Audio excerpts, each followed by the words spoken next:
আসছে টি20 লড়াই অর্থাৎ আইপিএল 2025। 22শে মার্চ থেকে শুরু হওয়া আইপিএল 2025-এর জন্য নিজেদের প্রস্তুতি পর্ব শুরু করে দিল কলকাতা নাইট রাইডার্স। এদিন উইকেটে পুজো দিয়ে কলকাতা নাইট রাইডার্সের প্লেয়ার্সরা তারা কিন্তু তাদের অনুশীলন শুরু করে দিলেন। ফ্লাড লাইটে এই অনুশীলনে দেখতে স্বাভাবিকভাবেই প্রেসের সাংবাদিকদের ভিড় কিন্তু উপচে পড়েছিল। প্রসঙ্গত জানিয়ে রাখবো 22শে মার্চ প্রথম খেলা কলকাতা নাইট রাইডার্স বনাম বেঙ্গালুরু। আর এইবার কিন্তু টিকিটের চাহিদা বেশ রয়েছে, টিকিট কিন্তু প্রায় পাওয়া যাচ্ছেই না।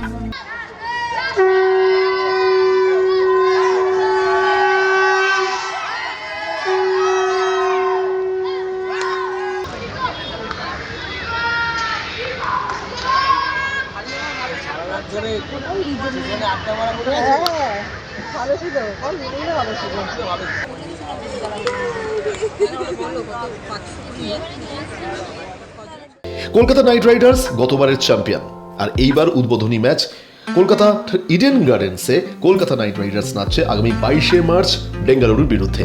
আর আজ তারা তাদের অনুশীলন পর্ব শুরু করে দিয়েছে। শুভেচ্ছা রইল কলকাতা নাইট রাইডার্সের জন্য।